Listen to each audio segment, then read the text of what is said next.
But these turtles were among the first of Earth's great dynasties of reptiles.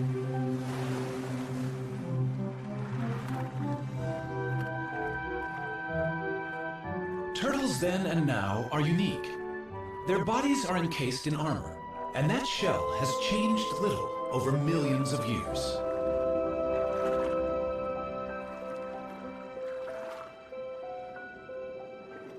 Varying greatly in size, they colonized most of the world. But wherever they live, the basic shape of a turtle's body remains the same. Some land-dwelling turtles, or tortoises, are quite small. Others have become famous as giants. Some long-necked types are at home in and out of fresh water. They and these shorter-necked turtles are known as terrapins.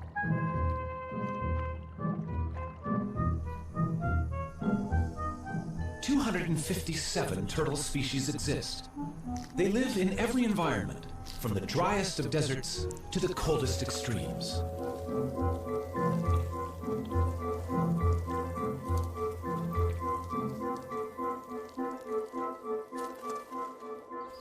Some that are gentle vegetarians have become welcome visitors to our homes. Others hunt out of our view.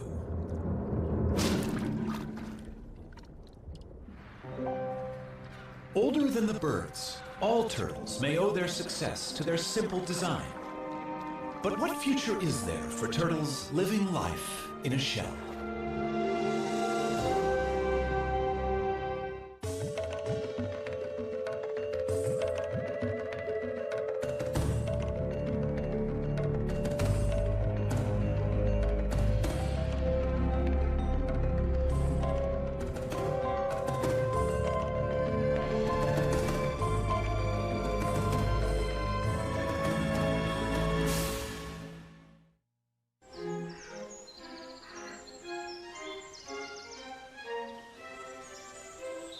Powderham Castle in England is the ancestral home of Lord Devon.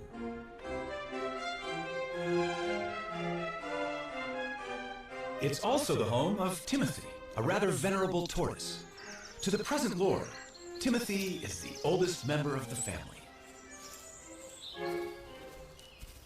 Timothy first came into our family in 1892, and he previously belonged to Captain Rutherford, who was a sea captain, and undoubtedly he was on board ship for quite a long time, and this has given rise to a number of myths about Timothy's beginnings, that he belonged to pirates and all this sort of thing, which aren't strictly true. He's outlived a number of Earls of Devon. I think at a quick count it's about 7, or maybe I'm either the 7th or 8th that he's known. The suggestion is that Timothy is at least 162 years old. I think he mostly lives on sort of clovers and things, but his favourite really is strawberries. Now, my son, what about that? He's been known to make a mistake when he is wanting a strawberry, and we once had a lady with painted red toenails, and she got rather a sharp nip on the toenail. But, he doesn't make too many mistakes. He knows usually what he's got. I don't know if he's terribly hungry at the moment. No. I think it's too cold for eating today. Counting growth rings on their shell is not always a reliable guide to a tortoise's age. Rings vary with diet. But tortoises always live life at a slow pace, and that may be a reason for Timmy's record age. The fossil record is our best guide to the history of Timmy's ancestors. The first we know lived some 300 million years ago in the world of forests that gave us our coal. From such primitive reptiles, turtles diverged first, leaving dinosaurs and other reptiles to go their own way. Through the ages, there have been turtles of fantastic size and diversity. They saw snakes emerge 100 million years ago and witnessed the extinction of the dinosaurs. That turtles have survived so long is due to the extraordinary design of the shell that protects their body. The shell has remained virtually unchanged for 200 million years. A thick layer of hardened scale is its first line of defense, but a broad, bony layer, the carapace, provides strength. In other animals, this bone would be ribs. The turtle's backbone is fused to the shell. It's the support under the bridge. The shell of a turtle serves many purposes. On land, it's heavy, restricting movement, but great protection. Underwater, in a streamlined form, the shell allows for graceful swimming with surprising speed.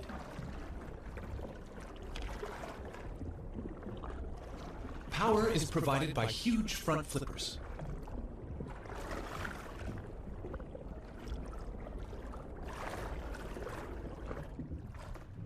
Sea turtles migrate thousands of miles, swimming on the ocean currents. Their hind limbs are mainly used as rudders for steering. Legs have no appeal for these sailors.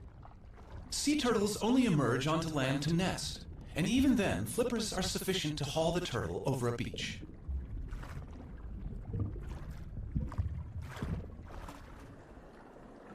Freshwater turtles, or terrapins, do have legs, with webbed toes to propel their streamlined shell.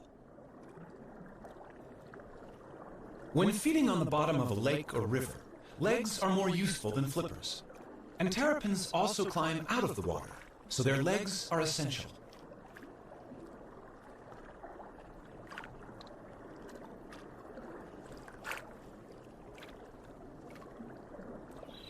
A tortoise, walking on land all the time, needs strong legs, in this case to carry it out of danger. The pancake tortoise also has a flattened shell that's handy for fitting into crevices. A caracal can easily spot a meal in these cracks, but the shell of this tortoise, being flexible, can be tightly wedged in the rock. This pancake tortoise's casing defeats the inquisitive cat.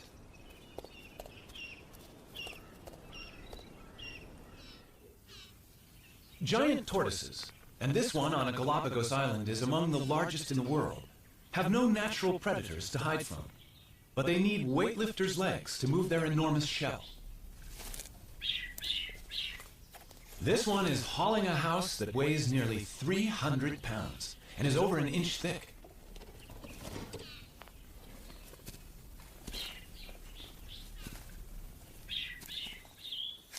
A tiny box turtle leads a far more troubled life in raccoon country, but its domed shell has a cunning device that usually outwits such hunters.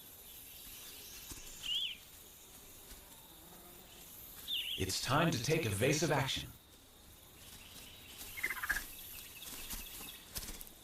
The shell is hinged. The drawbridge comes up, and all of the turtle, head, limbs, and tail, is safe inside its castle.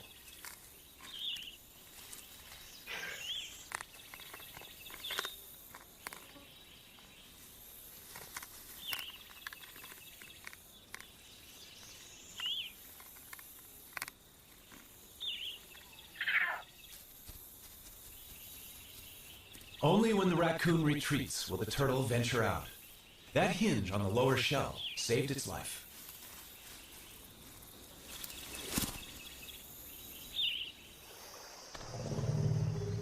The turtle's shell has survived some huge challenges over millions of years.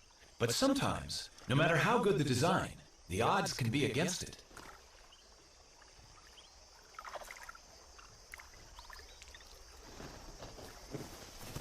That is one lucky tortoise. Surviving the heat of a desert is a particular challenge for tortoises. They can only control their temperature by moving into and out of the sun. Dr. Jeff Lovage of the United States Geological Survey is radio tracking a desert tortoise on a wind farm in California.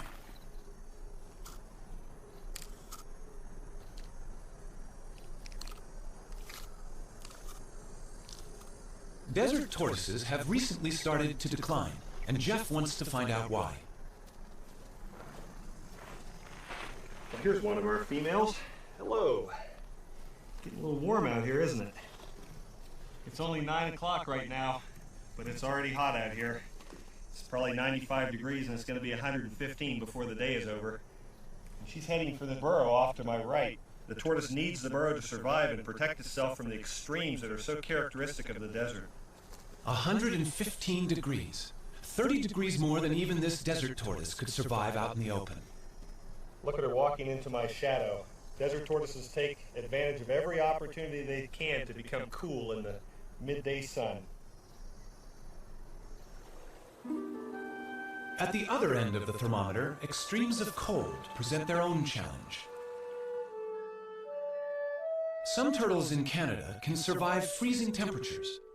Called painted sliders, their frozen bodies are not drawing breath, and their hearts are not beating, and yet they are not dead.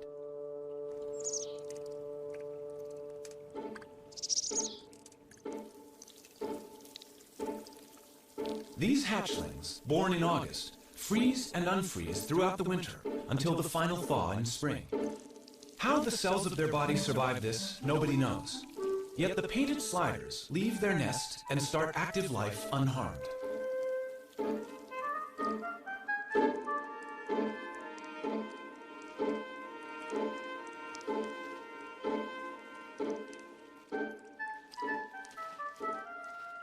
Such marvelous abilities to survive were entirely to the turtle family's advantage until humans appeared on the horizon. In the centuries before refrigeration was invented, it was sailors who took advantage of the turtle's special qualities. Since turtles can survive for several months without food, they could be carried aboard as a supply of fresh meat. Killing turtles for their tasty meat is a very ancient practice. Wham! That's a direct hit. It's painless for the turtle, though, because we use a special kind of harpoon point, just enough of it to penetrate his tough layer of shell. That is now known to be nonsense. Nerve endings by the hundreds fill both shell and bone, but myths die as hard as the turtles. These turtles weigh from 300 to 500 pounds, and their age is estimated at a pound to the year. By the start of the 20th century, overexploitation had brought some kinds of turtles to the brink of extinction. Today, turtle soup and meat consumption continues despite international laws, which attempt to protect endangered turtles.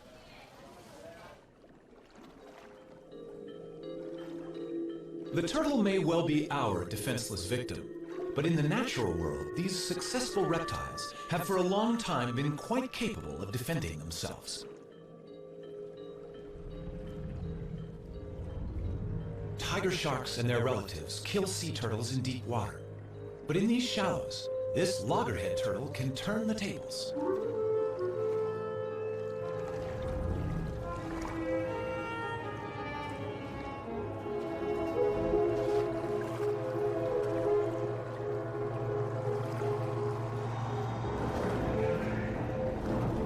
The turtle is biting the shark.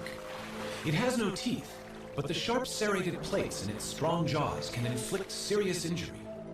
In shallow water, the shark's movements are restricted, and it has difficulty fighting back. After a breath of air, the valiant turtle can return to feeding. It can give as good as it gets.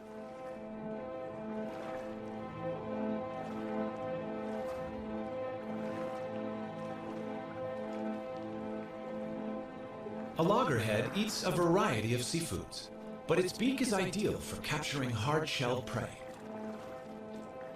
Bad luck for this crab.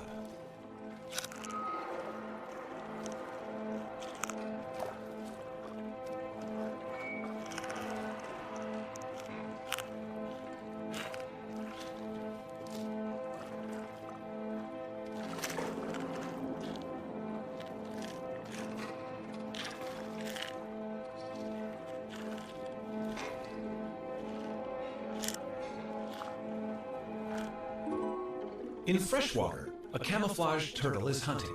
This is a mata-mata.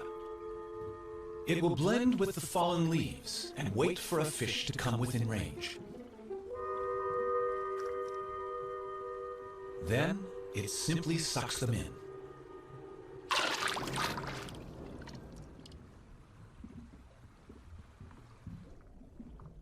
The fearsome jaws of an alligator snapping turtle gape, and reveal a worm-like appendage on its tongue.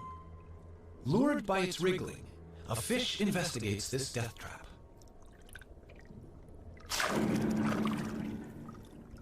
And there are even turtles that hunt together. Donald Stridham knows that visitors to the Swardini Reptile Park in South Africa are fascinated by the bloodthirsty terrapins he exhibits there. It's feeding time in the terrapin pool. You know, if I had to put my finger into this water, they would eat it. But I'm going to give them something else to eat, their favorite food, a little piece of chicken here. And if I lower that down, they're going to move towards this. Come, guys. Come on. You'll probably find that the red-eared terrapins come first. They are normally the more dominant, and here comes one now. You can see why it's called a red-eared terrapin. It's got the little red mark behind the eye. And look at that. He's a dominant one, so he will come first. And here comes one of the serrated hinged terrapins on the side here. And the rest of them are going to respond to the movement. In fact, they would have to eat in colonies. They can't easily, as you can see here, bite off a chunk of meat on their own. So they need to tear it amongst each other. They eat much the same way as piranhas. So lots together, biting off chunks and pieces of meat. And you can see that happening right here now. Red ear's got a really good grip on it. They tear at the meat. This is all very necessary in nature. They clean up the place. They're in fact the aquatic hyenas.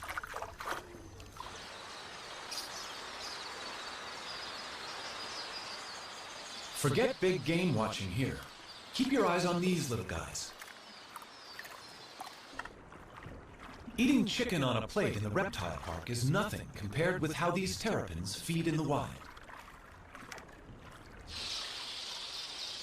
The predator sizes up its prey, these quelea, which flock in the thousands.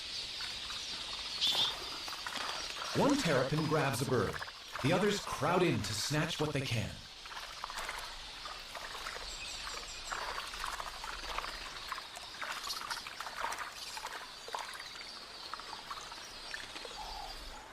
Even birds as big as doves are not safe from the helmeted terrapin's submarine attack.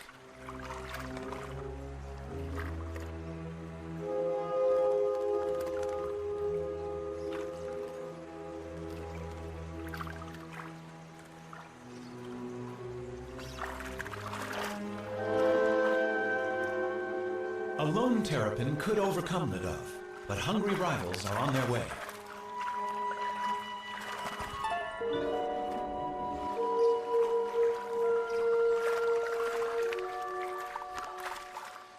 And turtles can be even more competitive when it comes to mating.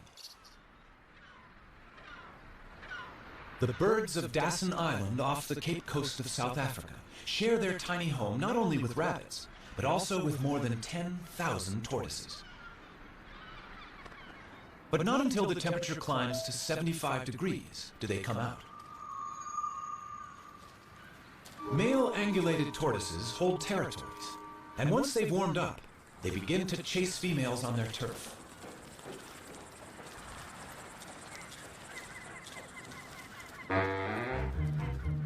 Once he's found one, he won't easily let her go. So far, so good, but he's chased her onto another male's territory, which will upset his plans. They do battle, a duel in the sun. But a third male has seen an opportunity, and he's mating with their female. Neither the combatants nor the vigorously mating couple show signs of giving in. By the time the fight reaches its climax, the mating is also over. The loser may even lose his life. He must right himself, or else fry in the sun. The temperature is rising rapidly. He must get into the shade. But that's hard to find with 10,000 competitors. His answer is to dig in, covering head and limbs and using his shell as a sunshade.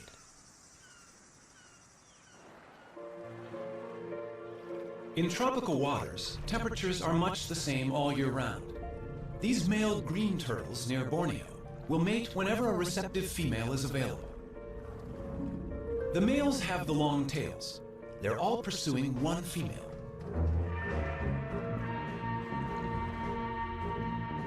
A male succeeds in locking onto her shell and mating with her.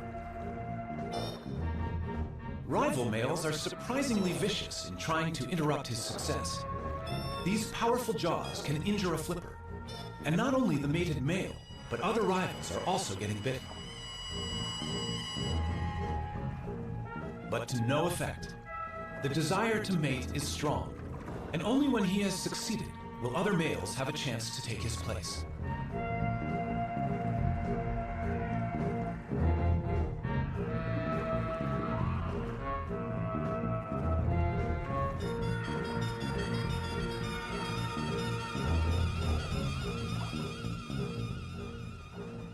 In the sea or on land, turtles breed with little problem.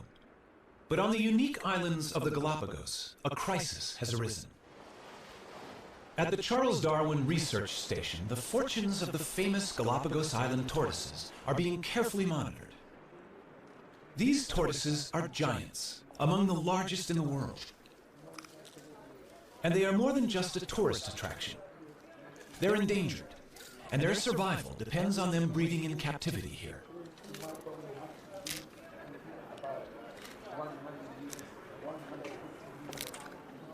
These baby tortoises are the hope for the future. Each island has its very own type of giant tortoise, found nowhere else. And in these pens, babies are being nurtured until they're ready to be taken to their particular island home.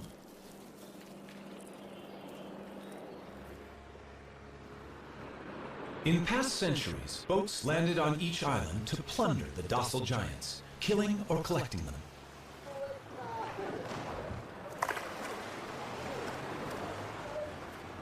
Today's boat is helping to right that wrong, bringing in young tortoises to replace those that were taken.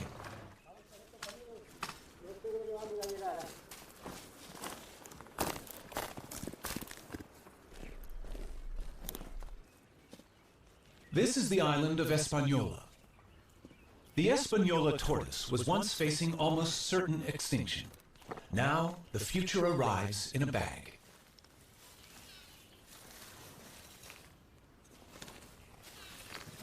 A 1,000 young tortoises have been released like this, all bred from just 15 adults collected in the 1970s.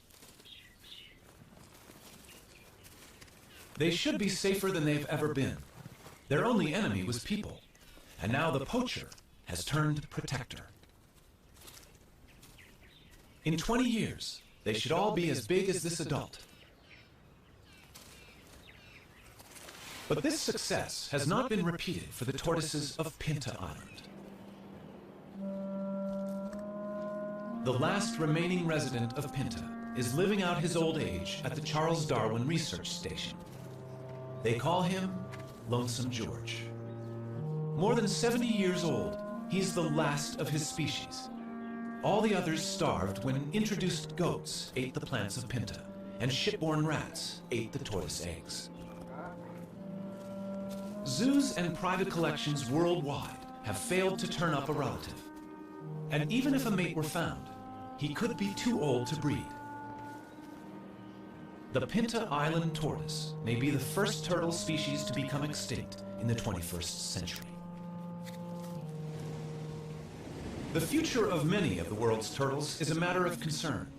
Even the olive Ridley sea turtles, famous for their mass egg-laying on this beach in Costa Rica, are arriving in fewer numbers each season. Randall Araus is familiar with the spectacular aribata, as it's called, here at Ostianal. Ever since I was a very young boy, and I was always interested in marine biology. But then one day, it was 1982, I was a second-year biology student. I walked into the school and there was a big sign that said, "Aribata, we need volunteers." And I thought, well, I've heard about the aribatas and the turtle nesting. I should go check it out. Then I came to Ostianal, right here at this spot, and I saw the aribata happening. And right then it struck me, like I had to study turtles, and I've been doing turtles ever since. As many as 200,000 turtles might haul out onto this beach on one night. 20 years ago, it would have been 1 million, but this is still one of the biggest aribatas in the world. The turtles are right now congregating right out there. They're going to congregate in what we call the float, and they'll start coming up after the sun goes down, and probably by midnight or 1 in the morning, we're going to have a very high concentration of turtles nesting here on this beach, and they're not going to finish until sunrise, probably about 8 or 9 in the morning. So yeah, it's going to be some pretty heavy work all night long. We basically know that these turtles come for 2 or 3 consecutive arribadas in a row. Then they're going to leave, and we won't see the turtle again for another year or another 2 years. The arribada that we're witnessing now may easily have 100,000 turtles participating. And 100,000 turtles at 100 eggs per turtle, roughly, that means 10 million eggs. Eggs are the turtles' investment in their own future. But eggs can also produce illegal income for poachers. So patrols of armed guards protect these nesting turtles all night against egg thieves.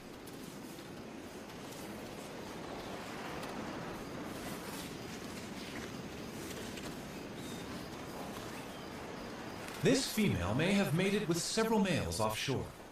So each of her 60 to 100 fertilized eggs may have a different genetic composition, which is healthy for the future of olive ridley turtles.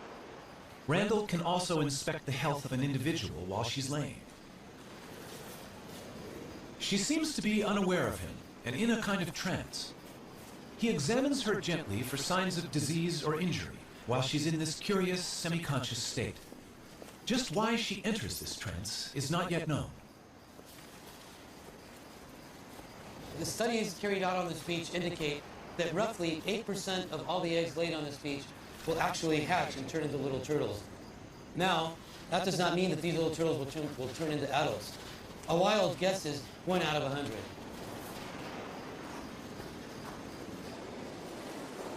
This beach at Ostional is only about 4.5 miles long.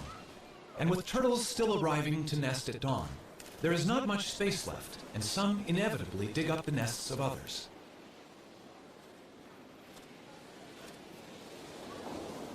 Many eggs get damaged, and the loss is enormous.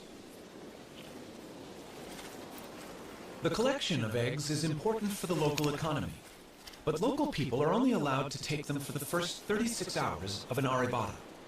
It's a conservation plan they're happy with. The community of Ostional protects their turtles in many ways. Probably the main way is they respect the management plan. There are rules as to when you can harvest, when you can't, and the community as a whole complies. You can only harvest the eggs for the first 36 hours. The eggs have to be packaged in a special way. There has to be receipts. There's all this paperwork. And the people of Ostional comply with all these rules and regulations to their very best. And they get a good harvest without harm to the turtles. Soft-shelled, the eggs travel well to a luxury market, where some are enjoyed over the bar in a pricey drink they call baka.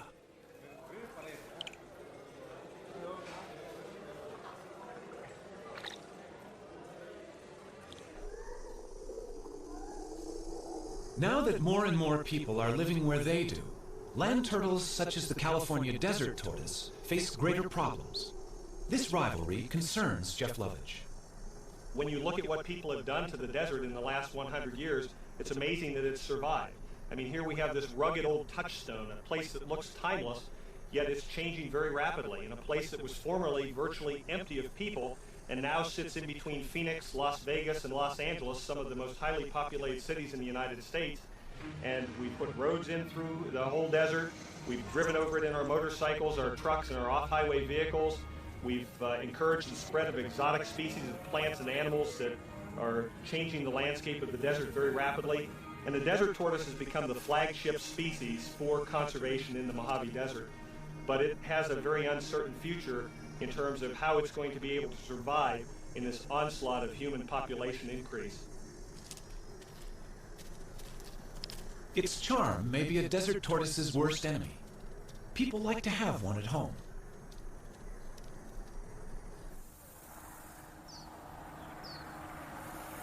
Problems arise when the once loved pet outgrows its welcome. It seems so easy and kind to let it go in the wild. But Fred, or whatever his pet name has been, is about to cause problems among the wild tortoises he will inevitably meet. He appears to have a cold, a viral infection that he'll soon pass on to others.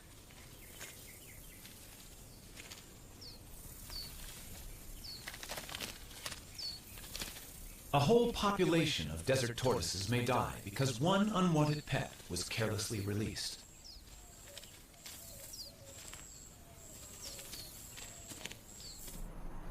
Close to towns, tortoises are presented with other problems. Our roads cross their territories, and they get injured. I have a very injured turtle. Another casualty for the vet. But this one is not from a traffic accident. Hi, what do we have here? Oh, let's have a look. Poor thing. Oh, looks like it's been chewed up by a dog or a coyote or some kind of a predator. Okay, this is just like dead skin, dead scales, so this doesn't hurt. This is just like peeling dead skin off. Fiberglass can be used to repair tortoise bodywork. Sometimes I feel like a cook when I'm doing this. Cover up, but we'll cover it up with another layer. And it should do fine. Because of the fact that it's clear, we can see through it and see what that tissue looks like in there. So if it ever got to a point where that tissue started looking bad, we'd be able to take this shell patch off and get in there and treat it. All right. Convalescence for that injured turtle is available here with Dan Touchstone of the San Diego Turtle Society. Turtles are able to survive much more severe injuries than a mammal because of their shell and a much slower constitution. Strawberry? Ah, come on, you want it. He also has orphans in his care, unwanted pets. Morning, Puddles. All are pampered here. How you doing, big guy? Breakfast time for you. Yeah, there you go. Puddles, you were about the size of a walnut when we got you. There you go. I know you're hungry. In Florida, turtles have acquired a special friend, Richard Moretti, who's a bit surprised by his new passion. I moved to the Keys in 1983 and started fishing. Everybody said, "Oh, you're so great. You came to the Keys to save the animals." No, I came to kill the fish. It just, living in the Keys changes you. You appreciate the environment a little more. Okay. Yeah. She'll be out of here by the end of summer. And these are the new babies? Yeah. Concerned about sick and injured turtles he encountered in the late 1970s, Richard set up the Florida Turtle Hospital and staffed it with a dedicated veterinary team. Well, she'd have to get a little larger, but yeah, she's swimming okay and she's eating just fine. I filled an old saltwater swimming pool with tarpon and grouper and snapper, and all the children that came to visit said, "Do you have any turtles?" So in 1986, we went to the state of Florida and said, "How do we get sea turtles?" They said, "Well, the only way you can have them is to do something for them." And I said, "Well, what would you like us to do?" They said, "Well, we need a rehabber." And they said, "A rehabber, if a turtle gets hit by a boat, we take it to the vet and pay the bill. We buy the food and pay the bill. And when it's ready, we turn it out." I said, "Well, I can do that." And that was our very modest start of the Sea Turtle Hospital. Got your legs? I got it. Okay, that's perfect. But before I moved to the Keys, I ran a Volkswagen facility, and Volkswagens would come in broken, and my job was to find the best mechanics and the best parts. Well, this is the same. The turtles come in broken, and my job is to find the best vets and the best meds. It's the same, except now instead of having to give them the bill, I pay the bill, and that even makes it nicer. Thanks, Doc. I didn't get too wet. This little tumor is the beginning of a virus that affects sea turtles around the world. This disease started 100 years ago. When we first started seeing it 15 years ago in the Keys, turtles would come in with a singular tumor like this. This turtle's evidently just gotten the disease because he's only got a couple of very small tumors, which we'll take off. And once we do, that'll immunize her against the disease. We'll keep her for a year, we'll make sure she doesn't grow anymore, and then we'll let her go. It appears to be a herpes virus, very similar to herpes simplex 1 and 2, and it's affecting turtles worldwide. Right now, all 8 species of turtles have a similar lesion. We haven't been able to get tissue samples to make sure it's the same virus, but we've gotten tissue samples from about half the turtles around the world, and all the ones we've been able to examine are about 95% positive to the same virus. Okay. Some turtles infected with this herpes virus arrive in a much more advanced stage of the disease. The team intends to do everything they can, but this turtle has been greatly weakened by the growths.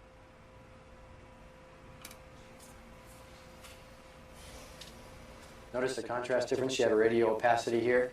Notice it's not bone dense and it's not soft tissue dense. I'm concerned about these. We definitely need to go in and do the endoscopy and document that they're there with some digital photographs. Okay. And the reason, Sue, that we have her on her back like this is that way we don't accidentally poke into something like an intestine or a bladder. Here, so you know we're in. That's got to make her feel so much better. Okay, Gabe, here we go. I'm going to pass this directly in. There we go. The endoscope does not reveal good news. They can recognize large tumors within her body. In the wild, she may not have lived much longer. That's what we need. Okay, now we need to roll her back over. Because I need to put a suture in there. Suture in there? Okay. Well, that's not good news for this baby, unfortunately. Easy. They can do nothing for her except ease her pain and put her to sleep.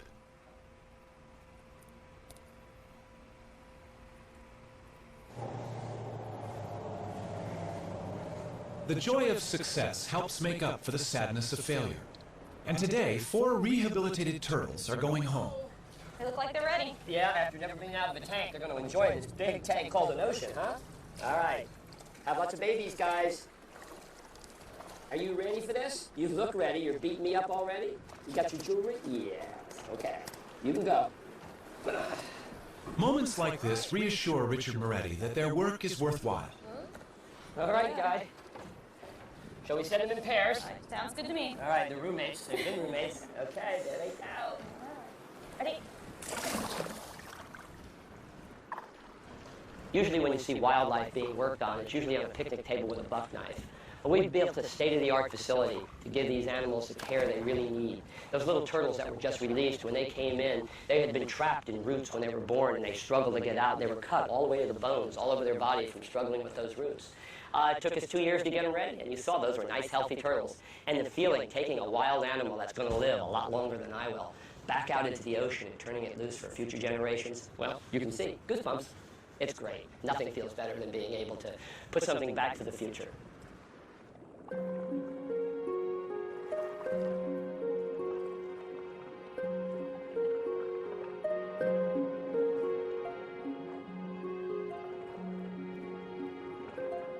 Every day, turtles can be seen enjoying the attentions of cleaner fish in the wild.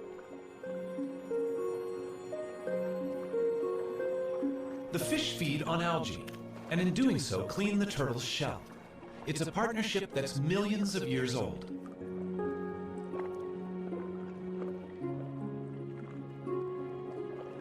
Generation after generation lived in what might have seemed a perfect world.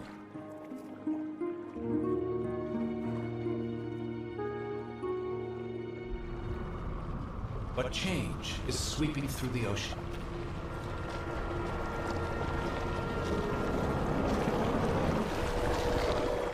Commercial fishing puts nets into the sea, which can break loose and drift, catching much more than intended.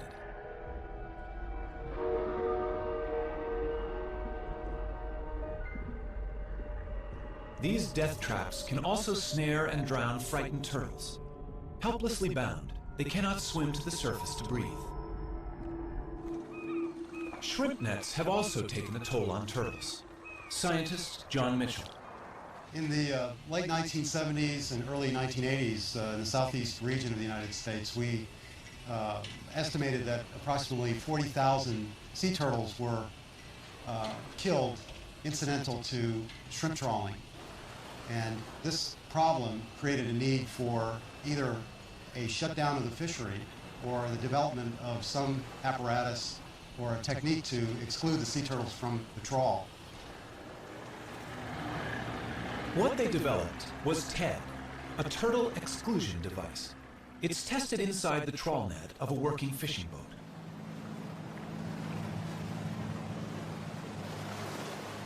The net is being dragged behind the boat, and the TED is fixed inside the net at the end.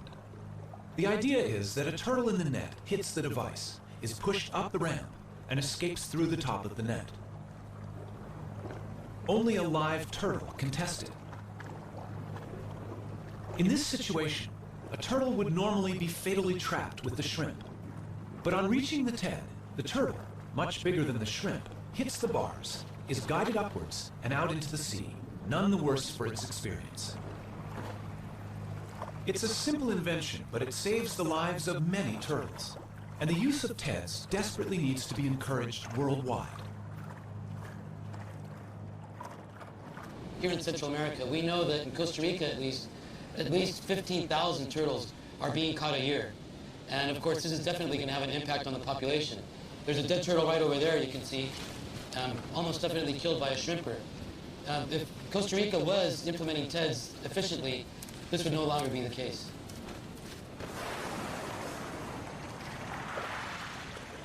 In the sands of this beach at Ostianal, the olive ridley turtles have been developing for some 60 days. What happened under the sand as the eggs hatched is quite special.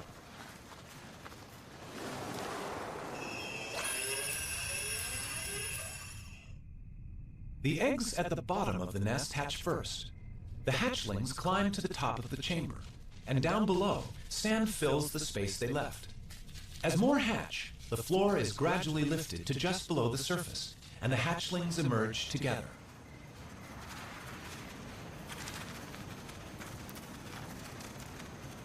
Once out of the nest, hatchlings must head for the sea.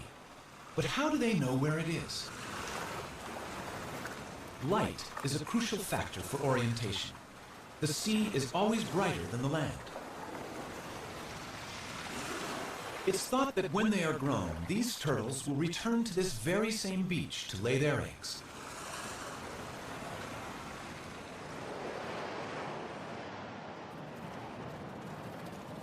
Turtles also hatch in daylight. Most race directly for the ocean, but they can now be seen by predators. Theirs is a lonely and dangerous journey.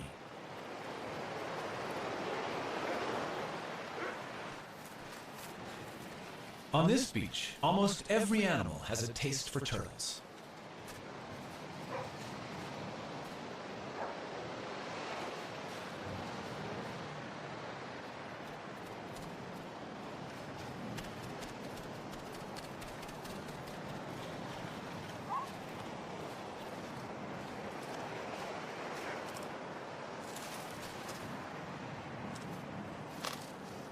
But predators, such as this black vulture, don't always get to eat their fill.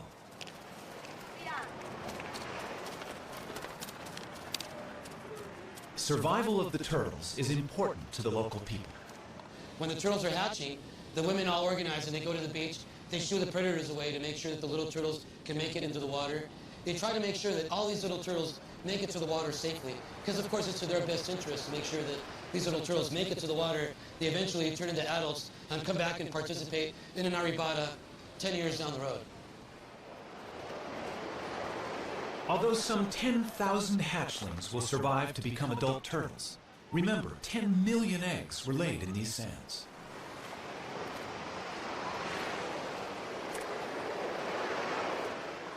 With a little help, these youngsters will be out to sea, where they will drift away on the currents.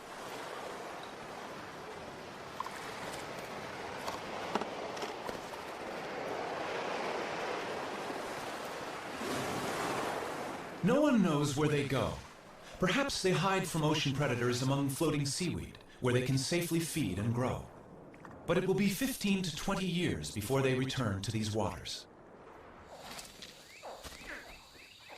Before people ever began helping turtles to survive, alligators had been unwittingly doing so for millions of years.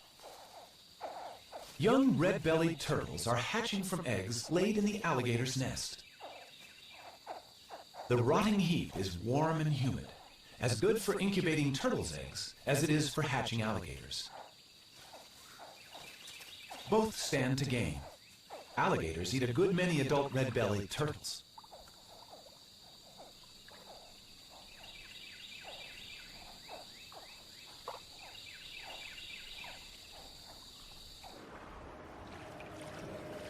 For 200 million years, turtles, with their curious bodies encased in their remarkable shells, have endured all manner of change around them. Today's world is unlike that of long ago.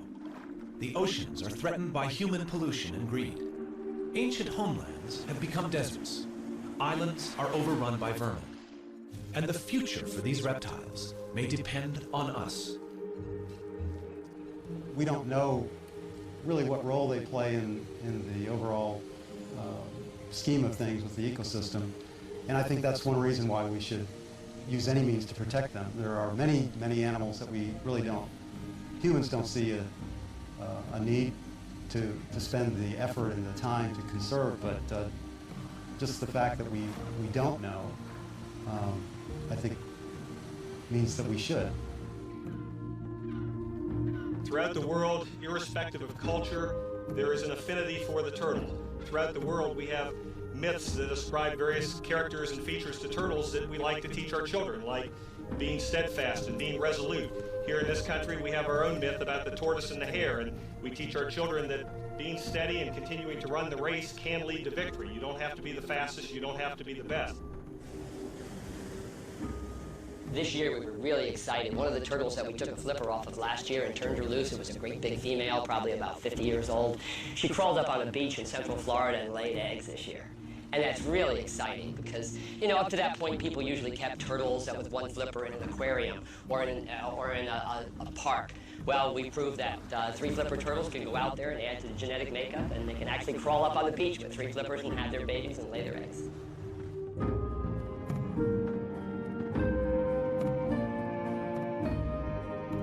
They're 200 million years old. Those are living fossils that we put back in the ocean. And hopefully with a lot of help from our friends that help us work on turtles, we'll see them into the next millennium. But it makes you feel really good. You know, we use so much of our assets and our environment up. It's so nice to put something back for the future.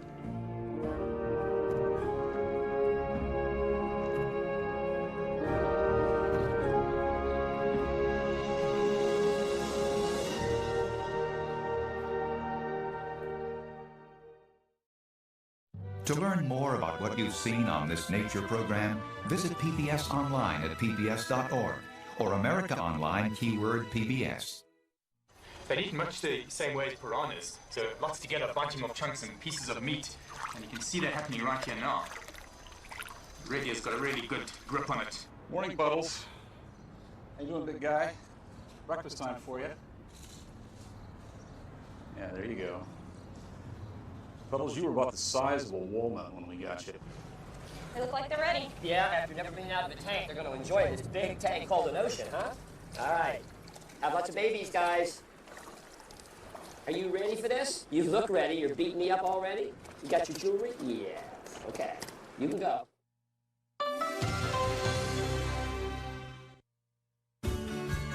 We are PBS.